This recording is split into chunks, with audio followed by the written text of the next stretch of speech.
नमस्कार। रोज रोज पत्नी की झिकझिक से परेशान चंदू अपना सामान बांधते हुए पत्नी से बोला, अब तो मैं तेरे साथ एक पल भी नहीं रहूँगा। घर छोड़कर चंदू रेलवे स्टेशन गया। वह ट्रेन में चढ़ने लगा, तभी आकाशवाणी हुई, इसमें मत चढ़, ये पटरी से उतर जाएगी। चंदू एयरपोर्ट गया। वह प्लेन में चढ़ने लगा, फिर आवाज़ आई, इसमें मत चढ़, यह क्रैश हो जाएगा। चंदू ने बस में जाने का सोचा। बस में चढ़ने से पहले फिर आवाज़ आई, इसमें मत चढ़, यह खाई में गिर जाएगी। चंदू गुस्से से बोला, कौन है यार? आवाज़ आई, मैं भगवान हूँ। चंदू रोते हुए बोला, प्रभु, जब मैं घोड़ी पर चढ़ रहा था तब आपका गला बैठ गया था क्या?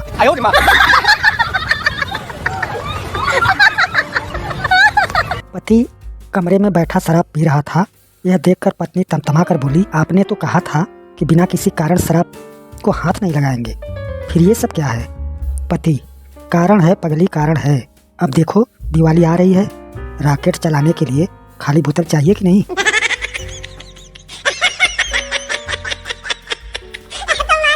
पति, देखो बारिश हो रही है। पत्नी, सोचना भी मत, घर में बेसन नहीं है, प्याज बहुत महंगी है और बाई नहीं आई, इसलिए सारे बर्तन जूठे हैं। पति, ओके, इसे कहते हैं मन की बात समझना। काम पे जाते हुए बीबी ने टोका, अजी सुनो, मुझे पैसे दे के जाओ, आज काम वाली को निपटाना है। मैंने कहा, काम वाली को मैं निपटा देता हूँ। वो बोली, वैसे नहीं, पैसे दे के निपटाना है। मैंने कहा, मैं भी पैसे दे के ही निपटाऊंगा।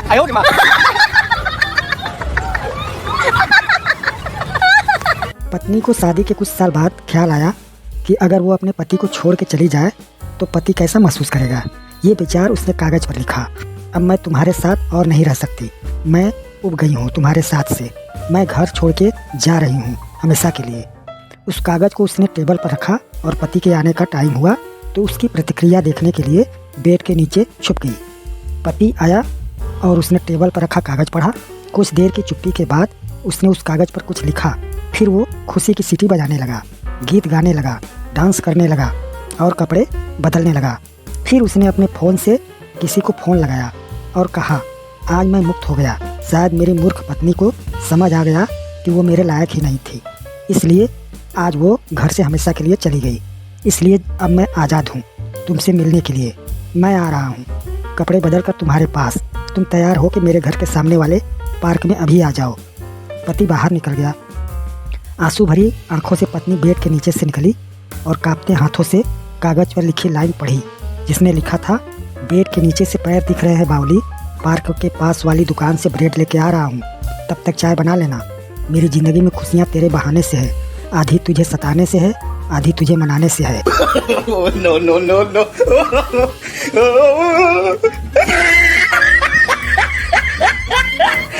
एक आदमी ने अपनी पत्नी को पत्र लिखा, बेगम, इस महीने की सैलरी नहीं मिली, पैसे के बदले मैं 100 किस भेज रहा हूँ, आई लव यू। थोड़े दिन बाद पत्नी का पत्र आया, आपका पत्र मिला, सैलरी के बदले 100 किस मिले, 16 किस सब्जी वाले को दिए, 29 किस स्कूल के प्रिंसिपल को दिए, दूध वाला 7 किस से राजी नहीं हुआ तो उसे 12 किस देने पड़े, मकान मालिक को तो किस से राजी नहीं हुआ तो उसको किस के साथ झप्पी देनी पड़ी। महीना आराम से गुजर गया। Don't worry, I love you.